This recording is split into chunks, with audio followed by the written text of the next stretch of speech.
రంగులలో కలవు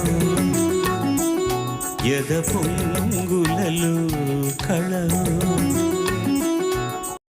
అందరికీ నమస్కారం అండి. ఛానల్లోకి స్వాగతం. ఈరోజు నేను మీకు చదివి వినిపించబోయే కథ అభిమాన భంగం. రచన డి కామేశ్వరి గారు.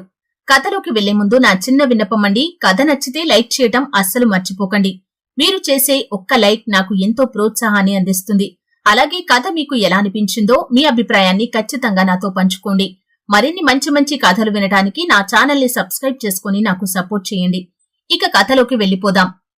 తలుపు తీయగానే తానెప్పుడో స్మృతి పథం నుంచి చెరిపేసుకున్న శేఖర్ను అలా 12 ఏళ్ల తర్వాత చూస్తానని, అది భర్త స్నేహితుడిగా ఇంటి భోజనానికి వచ్చిన అతిథిగా చూడాల్సి వస్తుందని ఎదురు చూడని జయంతికి ఒక్కసారిగా షాక్ తగిలినట్టు అనిపించింది. కాని అది ఒక్క అరక్షణం మాత్రమే.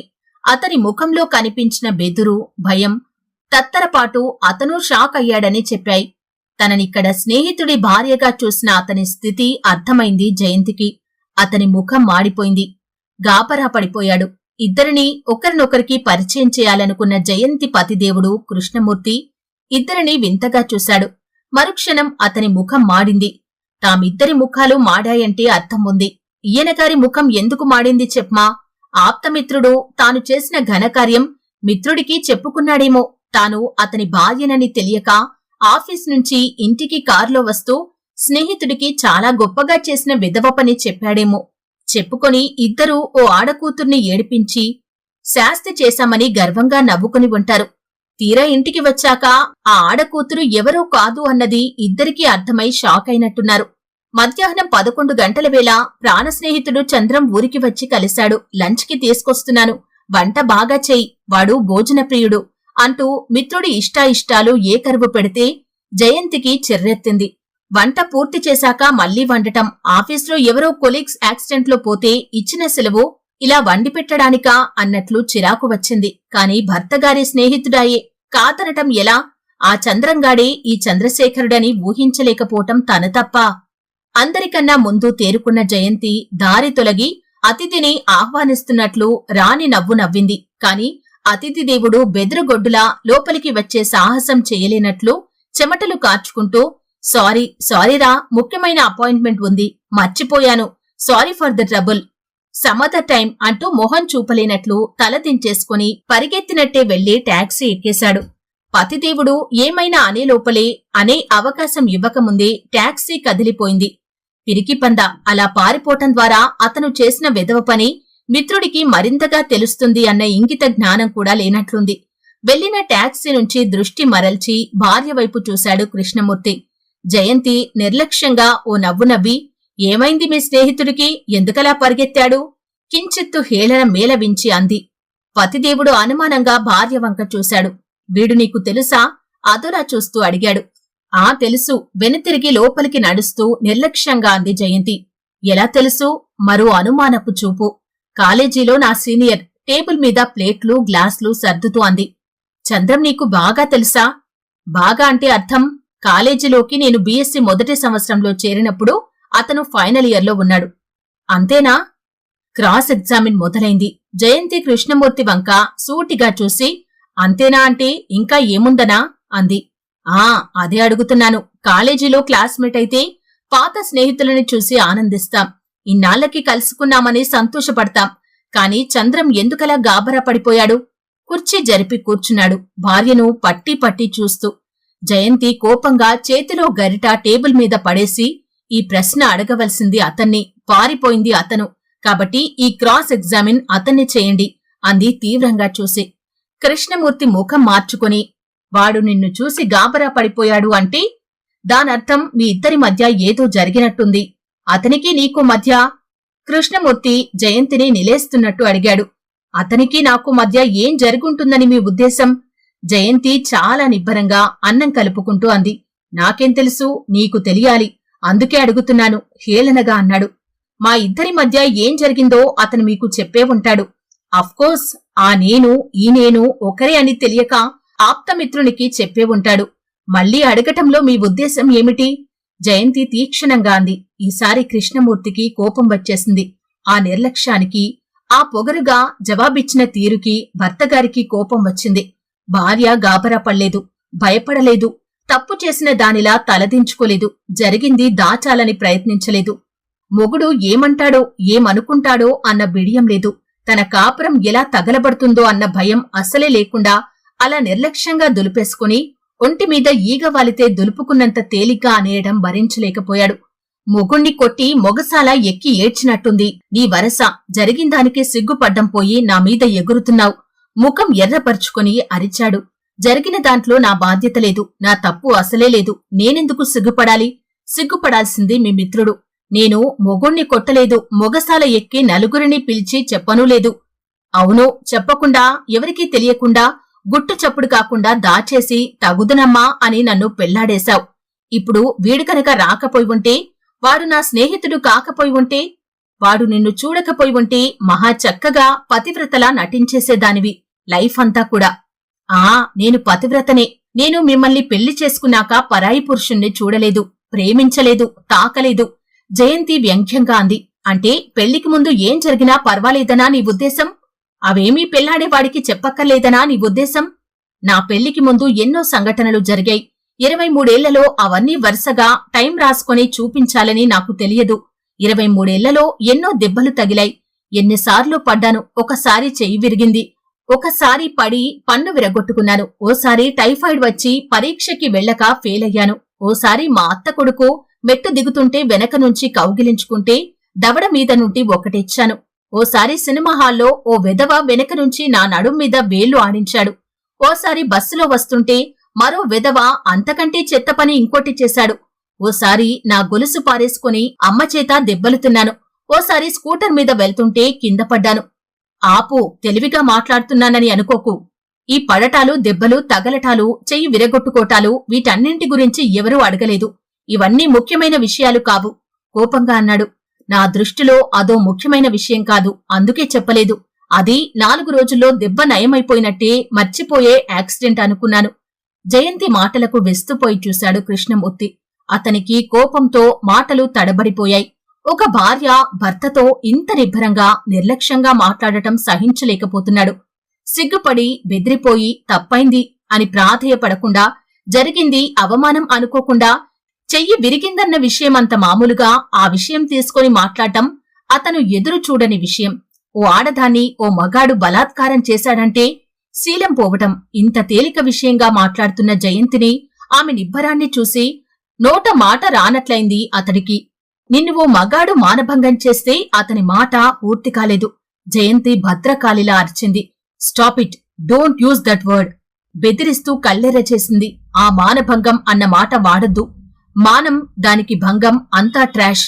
మీ ఫ్రెండ్ ఆ నీచుడు నా మీద బలప్రయోగం చేశాడు, బలాత్కారం చేశాడు. ఆ విధవ, ఒళ్ళు బలిసిన ఆ విధవ ముందు శారీరకంగా బలహీనురాల్నై వాడి ముందు ఓడిపోయాను. దీనికి మానభంగం అన్న పేరు వాడకండి. అది నా దృష్టిలో ఓ యాక్సిడెంటే. నా ఇష్టం లేకుండా, నా ప్రమేయం లేకుండా శారీరక బలంతో లొంగదీసుకోవటం ఇది ఒక యాక్సిడెంటే, అంతే తప్ప నేనేదో శీలం, పవిత్రత పోగొట్టుకున్నానని భావించలేదు.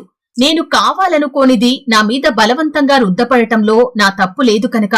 ఇది నా జీవితంలో తిన్న దెబ్బలలో ఒకటి, అంతే. అంటే చెయ్యో కాలో విరగటం ఇది ఒకటేనా? ఇది నా దగ్గర దాచి నువ్వు, మీ వాళ్ళు నన్ను మోసం చేయటం ఎంత దగా, ఎంత కుట్ర, ఉక్రోషంగా అన్నాడు. ఆగండి, ఇందులో మా వాళ్లని అనాల్సింది ఏమీ లేదు, ఎందుకంటే వాళ్ళకి ఈ విషయమే తెలియదు. కృష్ణమూర్తి ఆశ్చర్యపోయాడు. ఓహో, ఎంత జానవి నువ్వు! ఇంట్లో వాళ్ళకి కూడా ఇది ఇంత గుట్టుగా దాచిపెట్టగలిగావంటే శభాష్, నిన్ను మెచ్చుకోవాలి, నీ గుండె ధైర్యాన్ని అభినందించాలి, వ్యంగ్యంగా అన్నాడు. వాళ్లతో చెప్పకపోయినా కట్టుకున్నవాడికి నా దగ్గర చెప్పక్కర్లేదనుకున్నావా? పెద్ద పవిత్రంగా చలామణి అయిపోవాలనుకున్నావా? నువ్వే నిజాయితీ పర్రాలివైతే నాకు చెప్పేదానివి ముందుగానే.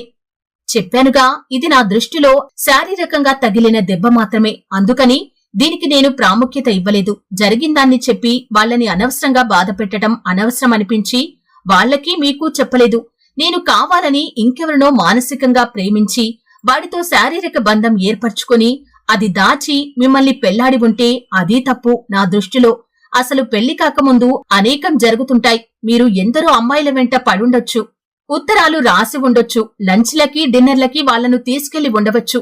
ఇంకా కాస్త ముందుకు వెళ్లి ప్రేమించి వాళ్లతో తిరిగి ఉండొచ్చు, కాని అనేక కారణాల వల్ల పెళ్లి చేసుకోలేకపోయుండొచ్చు. అవన్నీ మీరు పెళ్లాడే ముందు అమ్మాయిలతో నిజాయితీగా చెప్తున్నారా? చాలా బుద్ధిమంతుల్లా పెళ్లిపీటలెక్కుతున్నారు. పెళ్లికి ముందు మేము ఏ కాలేజ్ అబ్బాయి ప్రేమలేఖలో అందుకుని ఉండొచ్చు, మేము బాయ్ ఫ్రెండ్స్ తో హోటల్కెళ్లి కాఫీ తాగి ఉండొచ్చు. అబ్బాయిలు అమ్మాయిలు కలిసి మాట్లాడుకోవటం, తిరగటం, ఇంకా కొందరు కాస్త ముందుకెళ్లి అబ్బాయిల లేకి మాటలకి లోబడి ప్రేమిస్తున్నారు అనుకుని విరహ గీతాలు పాడుకొని ఉండొచ్చు. ఇదంతా ప్రతి వాళ్ల లైఫ్ లో సర్వసామాన్యం. యవ్వనంలో ఇదంతా తప్పు, పరమ అపరాధం అని ఎవరూ అనుకొని పెళ్లికి ముందు కన్ఫెస్ చేయరు. ప్రేమించామని కడుపులు చేసిన వారు పెళ్లి వేళకి వచ్చేసరికి ముఖం దాటేయటాలు, దొంగచాటుగా కడుపులు దించుకున్న అమ్మాయిలు, రకరకాల కథలు ఉంటాయి ప్రతివారి వెనుక. ఆ యవ్వనంలో జరిగినవన్నీ అందరూ రబ్బర్తో చెరిపేసుకున్నంత తేలిగ్గా చెరుపుకొని కొత్త జీవితాలు ఆరంభించుకుంటారు. నేను అలాంటిదేదీ చేయలేదు. ఓ పొగరెక్కిన విధవ తన డబ్బు, హోదా ఎరచూపి ప్రేమతో వెంట తిప్పుకోవాలనుకుంటూ వెర్రివేషాలు వేస్తే లొంగకపోయేసరికి పౌరుషం, అవమానం వచ్చి నాకు బుద్ధి చెప్పటానికి తన బలం చూపి లొంగతీసుకున్నాడు. అది నాకు అవమానం అనుకున్నాను తప్ప, తప్పని, పవిత్రత, శీలం లాంటివి పోయాయని నేను ఎప్పుడూ బాధపడలేదు. అందుకే చెప్పడం అవసరం లేదనుకున్నాను. దెబ్బ తగిలిందన్నంత తేలిగ్గా దులిపేసుకుని ఊరుకున్నావన్నమాట. వ్యంగ్యంగా ఎత్తి పొడిచాడు. లేకపోతే ఏం చెయ్యాలట? ఊరువాడా అరిచి చెప్పి పోలీస్ రిపోర్ట్ ఇచ్చి కోర్టుకెక్కి రొస్టుపడాలా? కోర్టులకి చూపాల్సిన సాక్ష్యాలు నా దగ్గర లేవు. కోర్టులు ఏమాత్రం న్యాయం చేస్తున్నాయో చూస్తున్నాంగా. కోర్టుకెక్కే ధైర్యం నాకున్నా, న్యాయం జరుగుతుందన్న నమ్మకం లేక అని జయంతి చెబుతుంటే కోర్టుకెక్కనక్కర్లేదు. కాని అంత తేలిగ్గా ఏ ఫీలింగ్సు లేకుండా దులిపేసుకున్నావంటే నీ గుండె ధైర్యాన్ని మెచ్చుకోవలసిందే. ఏ ఫీలింగ్సు కలగలేదని నేను చెప్పానా? నాకిష్టం లేకుండా శారీరక బలంతో నా శరీరాన్ని బలవంతంగా లొంగదీసుకున్నాడన్న కసి, ద్వేషం, అవమానం, సిగ్గుతో నా మనస్సు, శరీరం దహించుకుపోయాయి. ఏ చెత్త వెదవో వాడి అశుద్ధం నా ఒంటిమీద పామినంత అసహ్యం, జుగుప్స, చీతరింపు కలిగింది. ఆ వెదవ వాడిన ఈ శరీరాన్ని ఎలా శుభ్రపరుచుకున్నానో తెలుసా? ఒక బాల్చీడు వేడి నీళ్లలో అరసీసాడు డెటాల్ నింపాను. పెరట్లోంచి దోసెడు వేపాకులు కోసుకొచ్చి నీళ్లలో వేశాను. అది చాలనట్టు గుప్పెడు పసుపు నీళ్లలో వేసి తలారా స్నానం చేశాను. కొబ్బరి పీచుతో ఒళ్ళు మంటలెక్కే వరకు తోమాను. తర్వాత మరో బాల్చీడు నీళ్లలో గుప్పెడు తులసాకులు, దేవుడి దగ్గర గంగ చెంబుతో సగం గంగ చెంబు నింపి దేహాన్ని డిసిన్ఫెక్టెడ్ చేసుకుని తర్వాత రెండో బాల్చీ నీళ్లు తలనిండా వంపుకున్నాను. అప్పటికీ శరీరాన్ని అంటిన మైల తొలగిందనిపించింది. మానసికంగా పడిన అవమానం తొలగించుకోటానికి తడి బట్టలతో వెళ్లి దేవుడి ముందు దీపం వెలిగించాను. దాంతో శారీరకంగా, మానసికంగా ప్రక్షాళన జరిగినట్టు తృప్తిపడ్డాను. స్థిరంగా అంది. కృష్ణమూర్తి భార్య వంక వింతగా చూశాడు. ఆశ్చర్యంగా విన్నాడు. ఏమనాలో తెలియక మాటలకి తడుముకున్నాడు. జరిగిందానికి కోపగించుకోవాలో, భార్యకి సానుభూతి చూపాలో అన్నది కూడా అతనికి అర్థం కాలేదు. ఇలా ఎందుకు చేశాడు చంద్రం? గొనిగాడు. చివ్వున తలెత్తి రోషంగా చూసింది జయంతి. ఎందుకంటే మీ మగాళ్లకి ఓ ఆడది తనని లెక్క చేయకపోతే పౌరుషం వచ్చేస్తుంది, అవమానం అనిపిస్తుంది. తన డబ్బు, అందం, హోదాని నేను కేర్ చెయ్యలేదన్న ఉక్రోషం. అసలు ఇదంతా ఎందుకు? ఎలా జరిగింది? మీ ఫ్రెండ్ చెప్పాడేమో, మళ్ళీ ఎందుకు అడుగుతారు? తీవ్రంగా అంది. నీ వర్షన్ విందామని. మా కామన్ ఫ్రెండ్ ఒకడు వీడు కాలేజీలో చేసింది చెప్పాడు. వీడు సరిగ్గా చెప్పలేదు. కుతూహలంగా చూశాడు. ఏం జరిగింది? 14 ఏళ్ల క్రితం కాలేజీలో చదువుకునే టీనేజ్ వయస్సు. తలుకు, బెళుకు, బగరు, పొగరు ఉండే వయసులో ఓ ఆడపిల్ల, అందులో అందంగా ఉండే అమ్మాయి, ఎంతో హాయిగా, ఆనందంగా తుళ్ళుతూ ఆడేపాడే వయస్సు అమ్మాయి. కలలు కనే వయస్సు. కలల్లో రాకుమారుడు, ఆజానుబాహుడు, అరవింద దళాయ తాక్షుడు, ఉన్నతుడు, సంస్కారుడు, ప్రేమించేవాడు, అలరించేవాడు, మైమర్పించేవాడు, తానే లోకంగా భావించేవాడు వరిస్తాడని, వరమాల వేస్తాడని, మురిపాల సంసారం గురించి ప్రతి అమ్మాయి ఊహించి కలలు కనే వయసు అది. మగవాడంటే హుందాగా ఉండాలి. హుందాతనంలో సెన్స్ ఆఫ్ హ్యూమర్ ఉండాలి. తెలివిగా చదవాలి. ఆడపిల్లలంటే గౌరవించాలి. లేకిగా ఉండకూడదు. చీప్ గా ప్రవర్తించకూడదు. అలాంటి అబ్బాయిలని అమ్మాయిలు లైక్ చేస్తారు, ప్రేమిస్తారు, గౌరవిస్తారు అని కొన్ని స్థిరాభిప్రాయాలు ఏర్పరచుకునే వయస్సు అది. తమ ఊహలకి భిన్నంగా ఎవడైనా ప్రవర్తిస్తే తిరస్కారం కలుగుతుంది. అదే జరిగింది చంద్రశేఖర్ని చూసిన క్షణంలో జయంతికి. జయంతి కాలేజీలో చేరిన మొదటి రోజే శేఖర్ కళ్ళు ఆమె మీద పడ్డాయి. తండ్రి గవర్నమెంట్ ఉద్యోగి, ట్రాన్స్ఫర్ అయి వచ్చి కాలేజీలో కొత్తగా బీఎస్సీలో చేరింది. మొదటి రోజే ఆమె అందం అతన్ని ఆకర్షించింది. రోజుకో డ్రెస్తో మోటార్ సైకిల్ మీద అంతెత్తు బూట్లతో ఫ్రెండ్స్ ని వెంటేసుకుని తిరిగే శేఖర్ చదువులో మాత్రం వెనకే.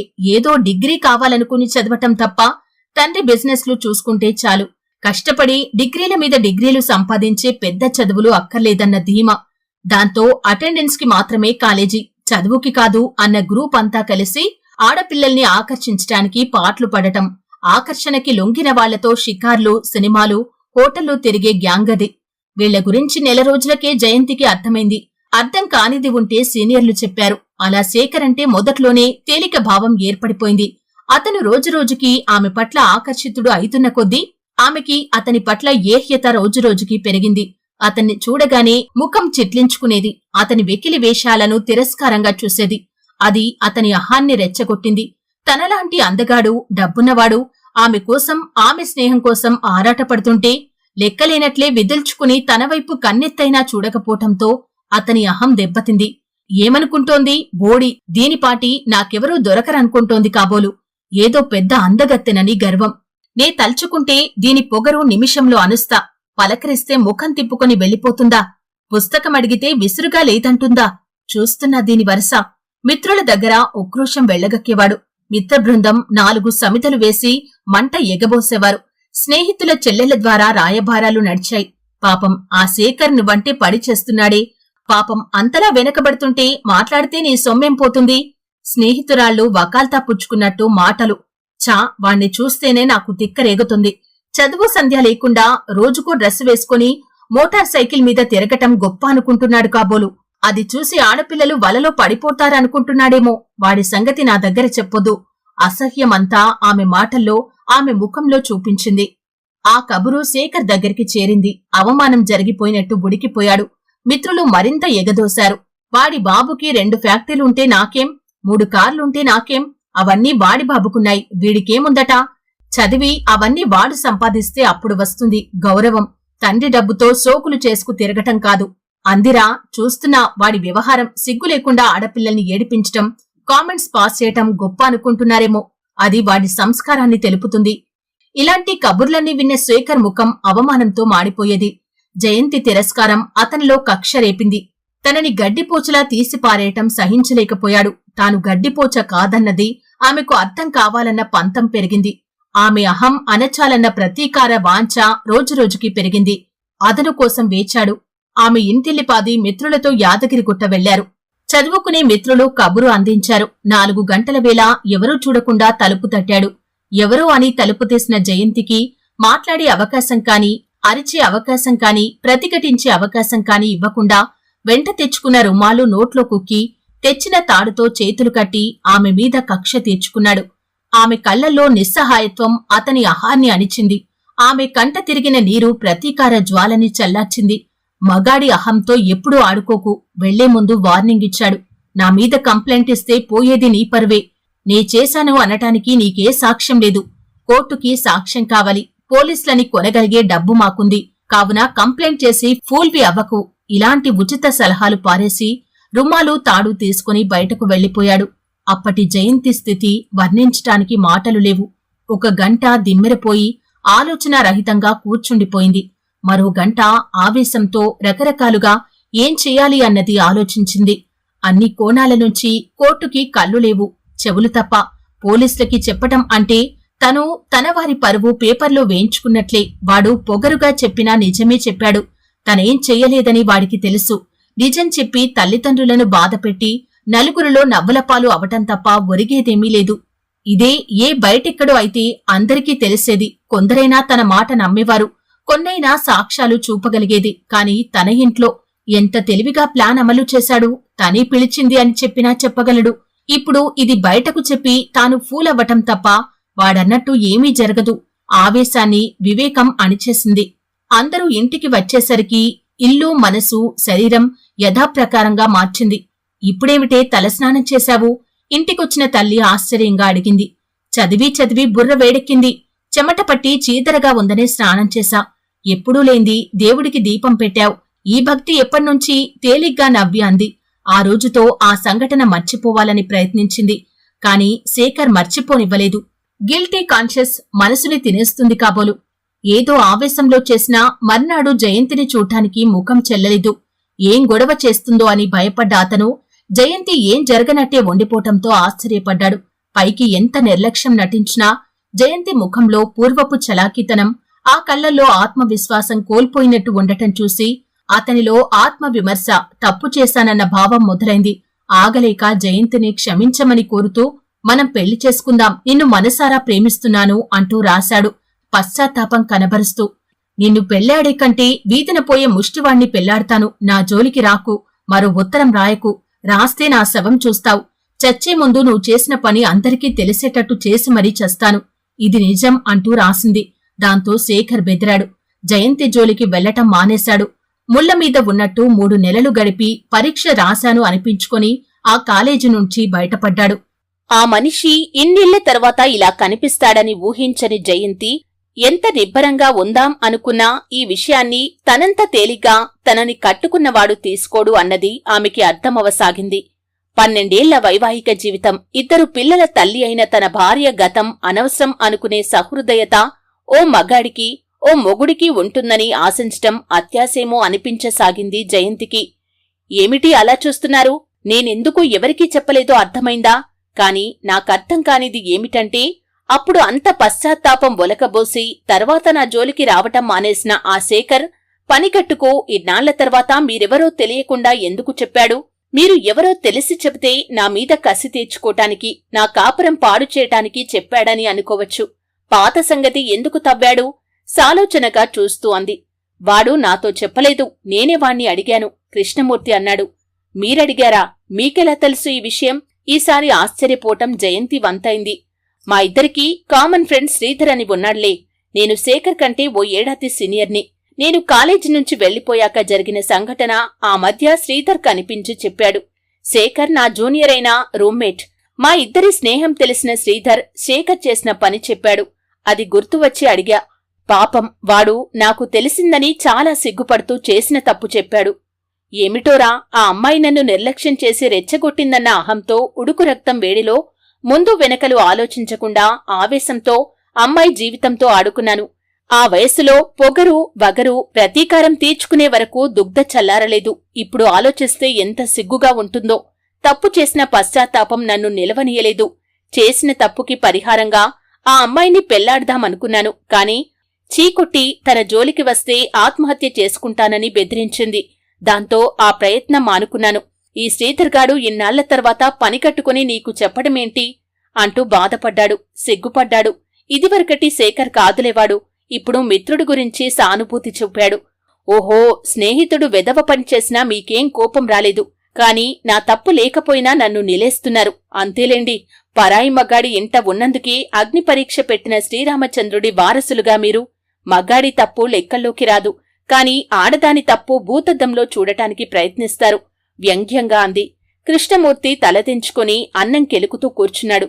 ఏమిటి ముఖం అలా పెట్టారు? ఇంకా జరిగిందానికి నా తప్పు లేదనిపించటం లేదా?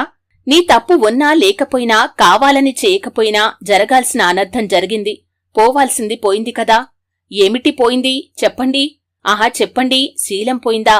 పవిత్రత పోయిందా? మానం మంటగలిసిందా? ఏం పోయిందో డొంక తిరుగుడు లేకుండా స్పష్టంగా చెప్పండి తీక్షణంగా అంది. కృష్ణమూర్తి జవాబివ్వలేదు. అయితే పోయిందానికి పాప పరిహారం ఏమిటట? అగ్నిప్రవేశం చెయ్యాలా సీతమ్మవార్లా? చేస్తే కాలి బూడిద అవుతాను కాని బ్రతికి బయటపడను. నిప్పుల్లో దుమికినా నా శీలం నిరూపించబడదు. పాపం, నాతో 12 ఏళ్లు కాపురం చేసినందుకు మీరు అపవిత్రమైపోయి ఉంటారు. పదండి, ఇద్దరం వెళ్లి గంగలో మునిగి పునీతులమైవద్దాం హేళనగా ఎత్తిపొడిచింది. కృష్ణమూర్తి మౌనాన్ని సహించలేక కృష్ణమూర్తి ఉక్రోషంగా లేచి లోపలికి వెళ్లిపోయాడు. కృష్ణమూర్తి మగ మనస్తత్వం అర్థమైంది జయంతికి. ఓ మగాడు, మొగుడి స్థానంలో ఉన్నవాడు ఈ విషయం తేలిగ్గా తీసుకోడు. కనీసం తేలిగ్గా తీసుకున్నట్టు కనపడటానికి ఇష్టం ఉండదు. పట్టించుకోకపోతే 4 రోజులు పోతే అతనే సర్దుకుంటాడు అనుకుంది జయంతి. జయంతి ఆలోచన తప్పన్నట్టు, అంత సులువుగా క్షమించను అన్నట్టుగా 1-2 నెలలైనా కృష్ణమూర్తిలో మార్పు రాలేదు. ఒకే గతిలో ఒకే పక్కమీద పడుకున్న ఇద్దరి మధ్య యోజనాల దూరం పెరిగింది. జయంతి వండడం, పెట్టడం, పిల్లలు, ఇంటి పని, ఆఫీస్ పని, పైకి అన్నీ యథావిధిగా జరుగుతున్నాయి. లోపల ఇద్దరి మధ్య జరిగేది బయటికి తెలిసే అవకాశం లేదు. పిల్లలు చిన్నవాళ్లు, తల్లి తండ్రి మధ్య భేదాభిప్రాయాలు అర్థం చేసుకునే వయసు లేదు. మాటా మంతి కరువై తప్పుకు తిరిగే కృష్ణమూర్తిని చూసి ఒళ్ళు మండి నిలేసింది ఓ రోజు జయంతి. ఏమిటి మీ ఉద్దేశం? మీ ప్రవర్తనకి అర్థం ఏంటి? ఏ ప్రవర్తన? నేనేం చేశాను? ముభావంగా అన్నాడు. జయంతి హేళనగా నవ్వింది. అవును, ఏం చెయ్యలేదు. తిట్టలేదు, కొట్టలేదు. చాలా తెలివైనవారు కదా, సైలెంట్ టార్చర్ చేస్తున్నారు. ఈ రకంగా శిక్షించి తృప్తి పడుతున్నారు. నేను చెయ్యని తప్పుకు కసిగా అంది.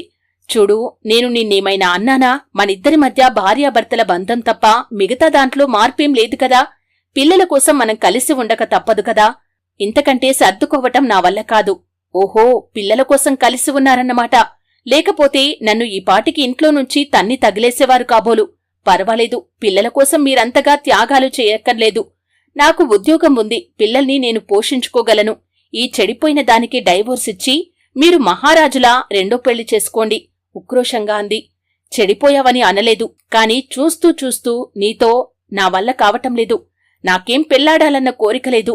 మన వల్ల పిల్లలు బాధపడకూడదు. నన్ను అర్థం చేసుకో. ఈ 4 గోడలు దాటి వెళ్లాల్సిన అవసరం లేదు. ఆహా, ఎంతటి అవకాశవాదులు మీరు. ఇప్పుడు భార్య ఇలాంటిదని తెలిస్తే అవమానం. ఇప్పుడు భార్యని ఇంట్లో నుంచి పంపించేస్తే లోకం ఏమంటుందోనని భయం. ఇల్లాలు ఇంట్లో లేకపోతే ఎదుర్కొనే ఇబ్బందులు తలచుకొని భయం. పిల్లలని, ఇంటిని చూసుకోవటం, రేపు పిల్లల భవిష్యత్తు. తల్లి ఇలాంటిదని తెలిస్తే ఏమవుతుందో అని భయం. ఇన్ని భయాలతో దయతలిచి నన్ను ఇంట్లో ఉండనిస్తున్నారు. నేనేం మగాడి పొందుకోసం మొహం వాచి ఏడుస్తున్నాను అనుకోకండి. ఆడదానికి భర్త నుంచి కావలసింది కాస్తంత ప్రేమ, అనురాగం, సానుభూతి. నేను ఉన్నాననే భరోసా కావాలి.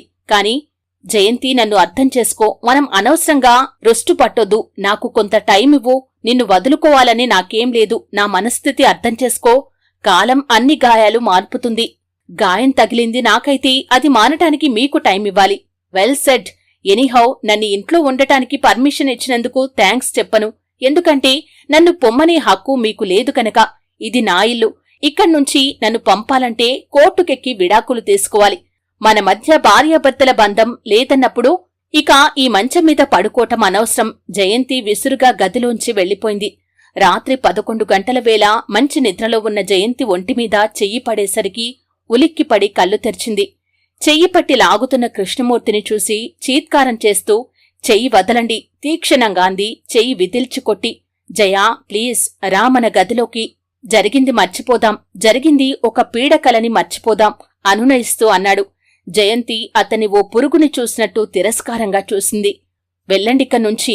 మరెప్పుడూ నా వంటి మీద చెయ్యి వేసే సాహసం చెయ్యకండి. జరిగింది మీ అవసరం కోసం మీరు మర్చిపోదల్చినా నేను మర్చిపోను. ఈ మాట ఆ రోజు 6 నెలల క్రితం అనుంటే తప్పకుండా మర్చిపోయేదాన్ని. Now it is too late. ఆడదాని అవసరం కోసం ఆత్మాభిమానం మీరు వదులుకోలేదేమో, కాని చేసిన అవమానం నేను మర్చిపోలేను. వెళ్ళండిక్కనుంచి, చాలా కటువుగా అంది. ప్లీజ్, నీ కోపం నాకర్థమైంది జయా. నా మనసుకి నచ్చచెప్పుకోటానికి నాకు టైం కావాలన్నాక నన్ను, నా మనస్థితిని అర్థం చేసుకో. అర్థం చేసుకోటానికి ఏం లేదు. అర్థం చేసుకొని ఉండాల్సింది మీరు. నా నిస్సహాయ స్థితిని, నా అవమానాన్ని, నా ఆత్మాభిమానాన్ని దెబ్బతీసిన ఆ సంఘటనకి సానుభూతి చూపాల్సింది పోయి చెయ్యని నేరానికి శిక్ష వేశారు. ఆనాడు జరిగింది మీ పరిభాషలో నా మానభంగం అయి ఉండొచ్చు. ఈనాడు ఇది నా అభిమాన భంగం. నా దృష్టిలో శేఖర్ కంటే మీరే ఎక్కువ దోషులు. వాడు నాకేం కాడు కనుక వాడు చేసిన పని నేను మర్చిపోగలిగాను. కాని కట్టుకున్న భార్యను, 12 ఏళ్లు కాపురం చేసిన భార్యను, మీ ఇద్దరి పిల్లల తల్లి పట్ల కనీస సానుభూతి కూడా చూపలేకపోయిన మొగుడనే మిమ్మల్ని మాత్రం క్షమించను. అభిమాన భంగం జరగనీయను. కనీసం ఆ తృప్తైనా నాకు దక్కాలి. మానం పోయినా అభిమానం పోగొట్టుకోను. ఈసారి మరోసారి ఈ ప్రసక్తి తెచ్చినా, నా ఒంటి మీద చెయ్యి వేసినా సహించను. చాలా స్థిరంగా తర్జని చూపిస్తూ అని అటు తిరిగి పడుకుంది జయంతి.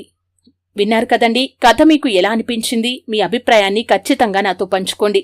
మరిన్ని మంచి మంచి కథలు వినటానికి నా ఛానల్ని సబ్స్క్రైబ్ చేసుకుని నాకు సపోర్ట్ చేయండి. కథ నచ్చి